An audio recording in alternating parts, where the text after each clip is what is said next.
চট্টগ্রামে সড়ক থেকে নৌবাহিনী সদস্যের লাশ উদ্ধার। চট্টগ্রাম হাটহাজারীতে সড়কের ওপর থেকে মোটরসাইকেল আরোহী এক যুবকের লাশ উদ্ধার করা হয়েছে। আজ সোমবার সকালে চট্টগ্রাম হাটহাজারী সড়কের চিকনদন্ডি ইউনিয়নের বড়দিঘির পাড় এলাকা থেকে লাশটি উদ্ধার করা হয়। পুলিশের ধারণা সড়ক দুর্ঘটনায় নিহত হয়েছেন। নিহত ব্যক্তির নাম দেলোয়ার হোসেন। তিনি ফটিকছড়ির বাগানবাজার ইউনিয়নের মতিননগর চিকনছড়া এলাকার মোহাম্মদ রিয়াজ মিয়ার ছেলে।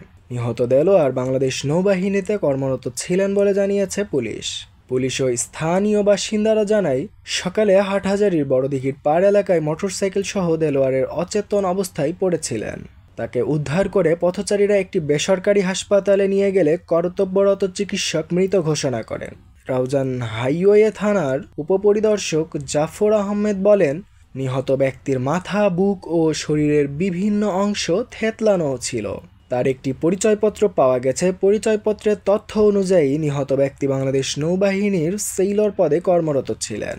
রাউজান হাইওয়ে থানার ভারপ্রাপ্ত কর্মকর্তা মোহাম্মদ উল্লাহ বলেন, প্রাথমিকভাবে ধারণা করা হচ্ছে সড়ক দুর্ঘটনায় ওই মোটরসাইকেল আরোহীর মৃত্যু হয়েছে, তবে কিভাবে দুর্ঘটনাটি ঘটেছিল তা নিশ্চিত নয়।